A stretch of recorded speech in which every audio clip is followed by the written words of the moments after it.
presentation, please leave any comments. And also, if you're watching it back, not live, because this is technology, we can do that. Please also leave any comments and anything you'd like to say, and we'd love to get back to you. My name's Charlie. I'm the project manager for Aspire, and I also work on Attain. And I'm just going to hand over to Elaine, because this is all about Elaine's story today. So thank you again, Elaine. Handing over to you. Oh, what a delight. Thank you so much, Charlie and Transitions UK. When you asked me about doing this presentation and chat with you, I was just so honoured, because, you know, one of my passions is working with people, young people, and I just love everything that the charity represents. So thank you very much. And hello, everyone out there. If you are there live, or as Charlie said, it'd be lovely to hear your comments or questions if you get to see it after our chat. But my name's Elaine Macy. I am Director of Formotion CIC, and I'm an adventurer. I love the ocean, I love nature, and I believe my purpose in life is to help people find their happy. And I've kind of got to a stage in my life now where I'm loving sharing that. And when Charlie asked me about the title or the theme of this workshop, she always said, "Oh, you always talk about your dreams, and how did you dream up Formotion, or how do you dream up your adventures?" And I was like, because, Charlie, my life motto is, if you can dream it, you can do it. A quote by Walt Disney. So we do need to thank Mr. Disney for that wonderful quote, but it's something I read when I was quite young and really resonated with me. It really rung true that this kind of childlike fantasy idea of just dreaming up adventures, dreaming up a life where I got to move and play and meet people and see the world. So this quote has kind of guided me through life, and I thought I'd just share with you some photos to tell my story of how I've dreamed big, and some things have happened in my life that I'm very grateful for, and there's other things where some challenges have been presented, and always going back to this quote of, like, actually, if I'm faced with a challenge, or I'm feeling anxious, or I'm having a bit of a wobble, it's going back to those dreams and really anchoring that and taking me on a different path sometimes. So my dream as a child was to be a dancer, and kind of jump around on stage and perform. And apparently I was quite a hyperactive child. My mum and dad took me to dance quite young, and this was me. I think I was about 3 or 4 years old in my first kind of ballet competition. So dance has been my dream, really, as a young child, and it's the way that it has connected me with people, teaching young people, teaching in schools, in community settings, and it's something I'm really, really passionate about. And you also see myself, another dance teacher, and some of our youth ambassadors performing in a car park, and also a photo of my best mate and co-director of Formotion, Dean, down there. And that's pretty much how we roll in life. We do a lot of laughing, but that's in our studio. So Dean and I, 15 years ago, came together on a project. Dean was a filmmaker, director, myself as a dancer, teacher, choreographer, and we kind of came up with these ideas of how we could bring the arts, dance, teaching, collaboration together. And those dreams sparked around my mum's dining table at the time, with some post-it notes, lots of doodling, lots of brainstorming, and we came up with the concept of Formotion. And at the time, we weren't in much work. We didn't really know where we were going to go with Formotion or what it would look like. So we thought, you know what, we're going to go out into the world, and we're going to learn, and we're going to connect, and we're going to try and get as much experience as possible. So the big dream at that time was to save up as much money as we could to get on an airplane and visit some countries. And these are some examples of projects that we have run in Cambodia, Bosnia, Beirut, and Bali. Some of them are voluntary roles, others have been commissioned by the British Council. But the main thread that connects all of these projects is people, and particularly all young people. And if we look at the Cambodia picture, this is working with a wonderful charity, which I know Charlie has worked with as well, Epic Arts, awesome Epic Arts, based in Kampot. And they are big advocates for working with young people with awareness about disability across the country and in the Southeast. And so we went over twice for 2 residencies to do a youth leadership and a community performance, where they took their performance on tour around Singapore, Australia and Cambodia, to kind of get more people moving. And we quickly learned that we would go in and teach, and we came away absolutely buzzing, and we were like, how can we do more of this? And like, how can we bottle that up, and how can we bring it back home, and how can we share it with more people? And when we kind of broke that down, that kind of dream, that kind of process, it was, okay, we are connecting with people, we are moving, we are being creative, we come away feeling very positive and upbeat and energized. So we then kind of, after these experiences, came back to the UK, where we first set up in the southeast in Windsor. We work in the Slough, Maidenhead area, and we started teaching in schools, in special education, primary, mainstream schools. And we would just go in and volunteer. And we were like, we just want to teach, we want to connect, we want to move, we want to feel good and help others feel good. And so we quickly built up our youth program, ranging from 3-year-olds all the way up to what we call 4MDT, which again, Charlie knows really well because she's been a choreographer and teacher on the program. But these are some of our ex-students in our community studio, where we kind of brought back that dream to the UK. And then, so we've got our youth program, and then we've kind of identified from the feedback we were getting from these people that, actually it'd be really nice to help other people, other members of our community, to feel equally as alive and energized, and to celebrate that we all move differently, we all think differently, we all experience this world, our life differently. So then we took our youth company to local care homes, and this is a wonderful project that we call Time for Tea, where our youth dancers taught some ladies in a local care home, and then they exchanged some stories, and we just had a whale of a time. So another lovely example of how dreaming big can connect different generations.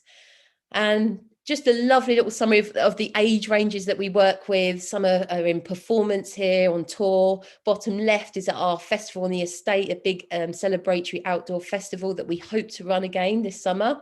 And some of, I believe that's Charlie's choreography there in top left. And so we did for about 10 years. We called ourselves a satellite company. We were going into care homes, schools, we were going abroad, and we were just at the point where we wanted a space, we wanted a home for our community. So Dean and I, along with the team, kind of was like, what can we do? Didn't have any money, no funding. And we just kind of started dreaming, manifesting this idea of a space. And we took on an old warehouse, which was like a loading bay, hence the reason of our cafe. But with the wonder of volunteers, community spirit and teamwork, all the staff volunteers chipped in. We knocked down walls, we painted walls, and we built our community studio, which you can see 2 wonderful examples. You've got Charlie's Dance Unite group, which are our inclusive dance company that has been running for, I don't know, Charlie could help us out on that, but it's wonderful. It's got to be 3 years now, hasn't it? 3 years plus, yeah, they do a great job there. And then we've got our family yoga workshops that we run in the studio as well. And then myself, so this was based in the southeast, and then I have a bit of a gravitational pull to water, particularly the ocean. So I discovered Cornwall, and I dreamt up, I was like, okay, if I want to be by the ocean, how can I do that? So I kind of like, I want a camper van, I want to go around the coast of England. Came to Cornwall, fell in love with it, and now based here, where we're now dreaming up the idea and the concept of bringing full motion to Cornwall. And in the last year, we've connected with different organisations, job centres, and we have started bringing to life all the full motion work in the southwest as well. So that's a bit about full motion's dream. But I guess when I've got my full motion hat off, as I mentioned, I'm a bit of an adventurer. I love a challenge. I love just getting out in nature. So I just wanted to share with you another example of a project or a fundraising adventure that I did in 2016. And this came about from me being in Bali volunteering with Sagittarius charity. And I was sat there one day dreams for me often involve a journal and a map. And this idea of wanting to draw together adventure, people, and creativity. And so I dreamt up this idea of going around the coast of England. So in 2016, I started in Watford with my dad's old football ground. We cycled to Kent as a charity event, raising money for Parkinson's and Ataxia UK. And I spent 5 weeks swimming, running, cycling and supping around the coast of England. There were a few little hiccups where I couldn't do it because of weather. But, you know, a moment when I reached the border of Scotland and I paddled along the south coast of Brighton, I was running from a marathon in North Devon and cycled. That was when one of the most challenging cycles of my life around Norfolk for 120 miles. And so I brought all of those dreams and ideas together to create Giving It Back. And as you can see, it kind of links together 3 things that I'm really passionate about and what I call my values of how I like to show up. And that is, I love working with people, I love being creative, and I love adventures. So that was an example of dreaming big on that. So I thought I'd just kind of plant the seed of what we can do with those dreams. You know, sometimes when people go, what do you want to be when you grow up? Or what would you like to do for your dream job? And sometimes that's really hard to answer. I don't know if anyone else feels that. And I'd love to hear people's comments or questions if they've got anything out there. But I thought I'd just share with you my whys. It's like my whys, why I show up. And for me, as I say, that left one, there's a picture of Dean and I working with our youth company. I love working with young people. I love dancing and teaching yoga and sup yoga and dance with them. So I know that has got to be a big element in my life. I love the water. So I will either be on it, attempting to surf, and sup, swimming. So I know, and that's kind of guided me to do my Blue Health coaching course. Elaine, will you tell everyone what supping is? Yeah, sure. Stand up paddleboarding. So think of it as like an inflatable surfboard that you can stand on and well, attempt or kneel and paddle on the water. So, and you also do yoga on that as well, just as a yeah, definitely. I mean, it does make yoga interesting whilst trying to stand on a paddleboard. Yeah, and dancing. So Charlie and I have quite a few interesting conversations about being a dancer and that how apparently Charlie's retired. I'm like, you can't be retired. I'm much older than you. But actually owning that, like, yeah, I'm a dancer and a choreographer because that's where my journey started when I was younger. And although I dance differently to how I did when I graduated, I still enjoy, and actually probably I dance more in my kitchen on my own than I do on stage now. So and another personal reason for my why, and that's a picture of my dad who passed away 5 years ago. And I wanted to share this photo with you because my dad and I used to go to the gym every Thursday afternoon, and we would decide to raise money for a charity, Ataxia and Brain Research Trust. So we would get on the bikes and have a bit of a competition on the bike while I was trying to train for it. And he was just my inspiration in life. He was my why I enjoyed running and being active and nature. And so when he passed away, and which was, you know, a very significant life experience, yes, there was grief and yes, there's loss, but actually he gave me this life and I'm so grateful for that. And so every time I'm having a blip or a down moment, or I don't want to get my derriere out the front door for a run, I remind myself of my dad, that he can't be here, but I am. So I'm going to go out there and enjoy myself. So dad's is a definite reason for my why. Anyone else now ask these questions themselves, like how though do we go from dreaming up something to then making it a reality? And I have to say, I do not know the answers to this. I'm just sharing my journey and my insight. And there's lots of different science and psychology and other methods to how you can do that. But for me, it's quite a kinesthetic, which I embody it and I like to do it. So if I need to learn something, I need to practically do it. So for me, it starts with following my heart, following my values, people, creativity, adventure, and following my why, remembering my time with my dad, remembering those moments of working with young people, being out in nature. So I think it's about sitting with that and kind of working out what it is that makes you come alive. And then it's to kind of sit with that and to breathe. And there's lots of different breathing techniques, and I'm on a bit of a breathing journey at the moment of rediscovering the power of our breath. I mean, if you think about it, we obviously wouldn't all be here without the breath. You know, it's our life force. But actually, we can also voluntarily control it, and we can use it to energize us, to cleanse the body, to spark the brain cells. And we can also use it to calm us and to bring us to a space where we can go, do you know what? I'm just going to be still. I'm just going to breathe. Doesn't matter what's happening around the world, in our immediate world or the bigger pandemic world, but right here, right now, I'm alive and I'm breathing, and that's all that matters. And then guess when I'm in that state of either different breathing where I'm high energy or I'm grounded, I then kind of tap into the mindset, and that's when I get my journal out and I will draw my plans, or I'll look at a map. And then that kind of process of meditation, of visualizing myself trying to go around the coast of England, or visualizing myself trying to build a business.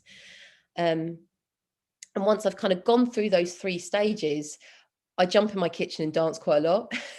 I get in the studio and move a lot with people. I love picking up the phone or Zooming people and talking and springing lots of ideas around. And then ultimately, it's just taking that leap of faith and going for it and enjoying that process, enjoying the process of maybe not achieving it, but giving it a go, because every challenge presents an opportunity to learn and grow some more.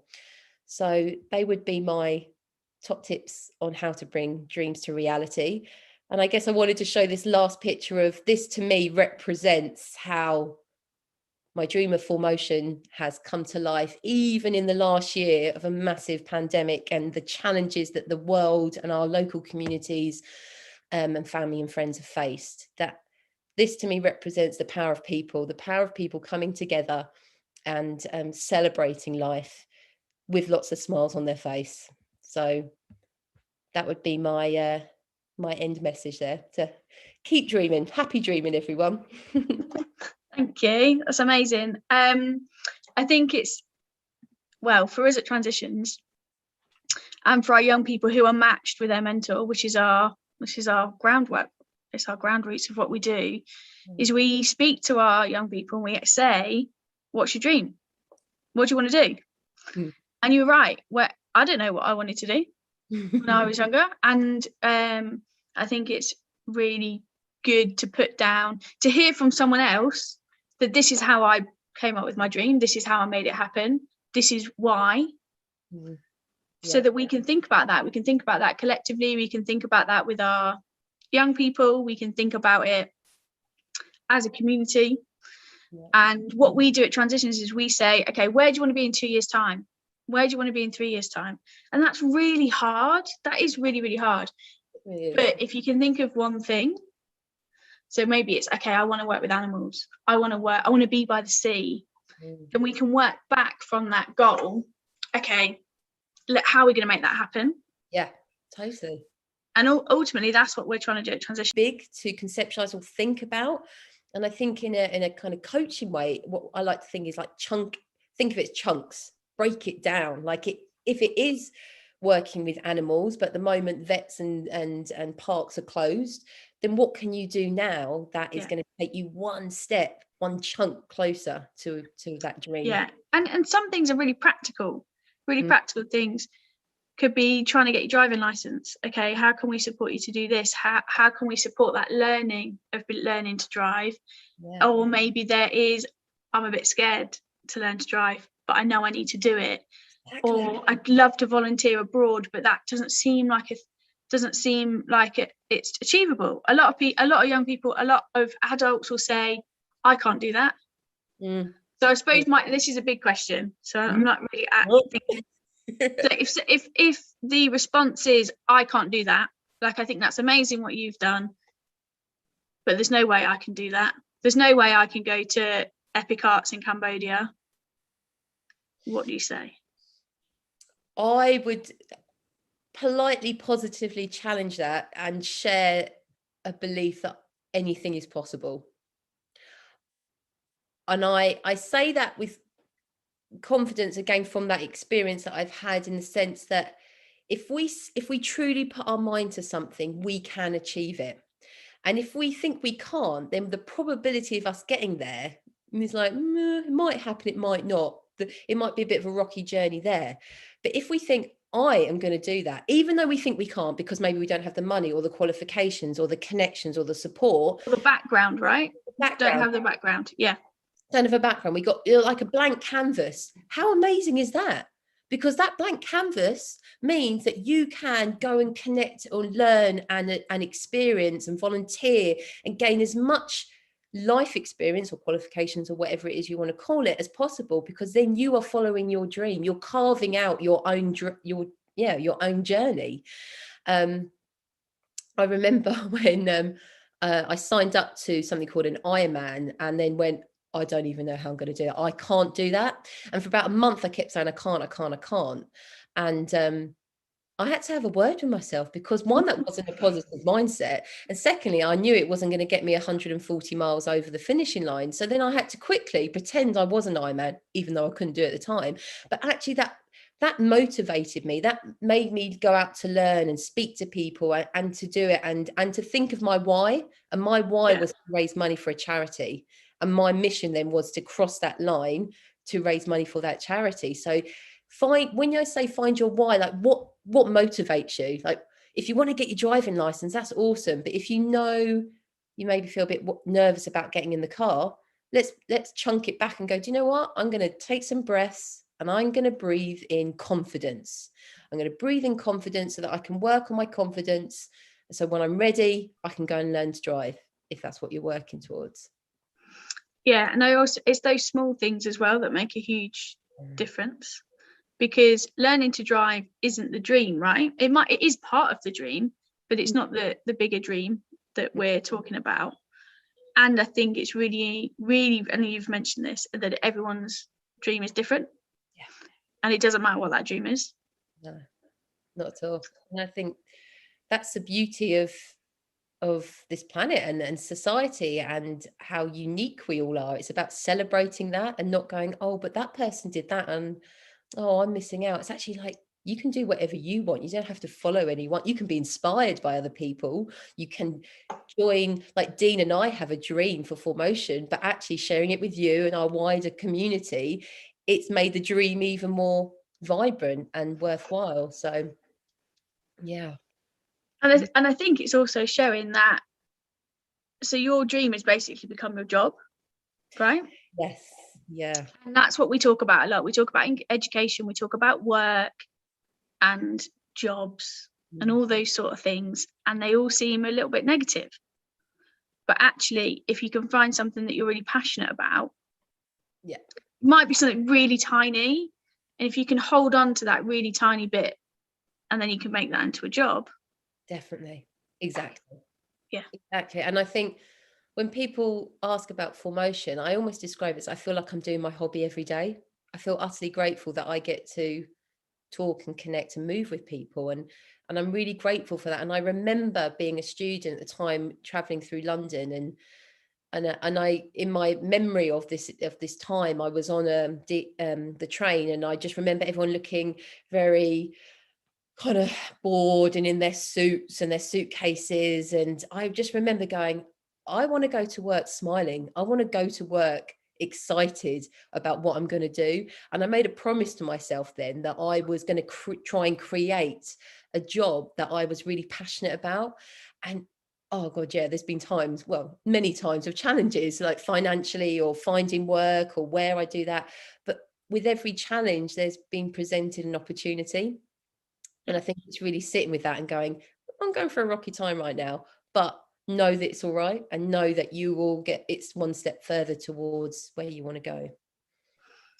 I think also, and maybe I can try and form a question around this, about, okay, so Formotion is a business, right? Yeah. And maybe there's something about focusing on, we're talking about doing what we like and what we're passionate about to make that into a job. But also, is there a way that we can have our work and that's our bread and butter. Mm. And then how can we also look after ourselves if work's not what we want it to be? Mm. So maybe work is okay, it's fine, it's, I don't know, a 9 to 5 job, for example, but it's Yeah. not where you want to be. Mm. What can we do to kind of keep that motivation outside of work? Mm. That's a really good question. And I guess my lines between personal life and work life have been blurred in the past because of just the nature of my work and what I enjoy doing in and out of work. But if I think about the pandemic in the last year of how working from home, for example, is that you kind of work becomes personal life, and so I have to have really clear boundaries. So even if there's a job that I'm not really enjoying, it's finding, like, I'll wake up and go, okay, I'm going to finish at 5 today, and that job's going to end. And then I'm going to what I like to call shift state. So I'm going to put on my favorite song and I'm just going to shake it out for 3 minutes, or I'm going to go outside for a walk and change my environment, or I'm going to pick up the phone and talk to someone in my social group, just to kind of like define work time from personal time. Because I'm a big advocate for, people's well-being, and I believe that it's our duty to look after ourselves to be able to show up for work or show up for our family and friends. And often in work, people, they expect you to work at some level, but if we don't look after ourselves, then we're not going to be the best versions of ourselves. So actually take the work or the studies or the journey to employment, if that's what you're working towards, what can you do for yourself right now that is going to make you healthy, and it's going to make you ready to learn or engage. And that for me is the breathing, the journaling, the moving. But for some people it's the cooking, or it's the video editing, or the photography work. There's so many different things out there, but definitely finding your why. Like, what is it that makes you feel alive? What makes you feel happy? And then more of that. And then when you get into your workplace, hopefully that energy will still be there. And balance out. Yeah, definitely. Do you have any questions for me about transitions or mentoring as well? Yeah, I'm really intrigued about the mentoring. I wonder, how does the mentoring kind of work in transitions, if people are interested, or if you are looking for mentors? So there's lots of ways. We're focusing on face-to-face mentoring where possible, and in the future that will also broaden into a virtual mentoring setup, which Elaine, I've already signed you up for, even if you're not ready for it yet. So yeah, the life motto. So there we go. Yeah. And we work with amazing mentors. Our mentors are all volunteers.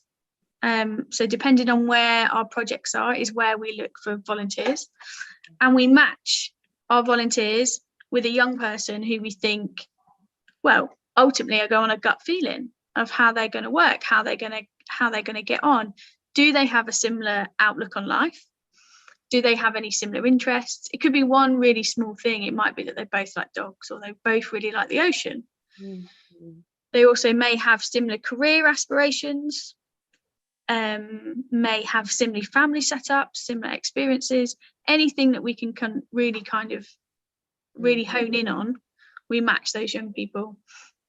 We've done a lot of virtual matching at the minute, having to adapt to our situation. And then as now things have opened up and things are easing up a little bit, we can build those relationships outside of a virtual world, which is really difficult. And there's some people that I still have only met online over the past 12 months. I've never met them face to face.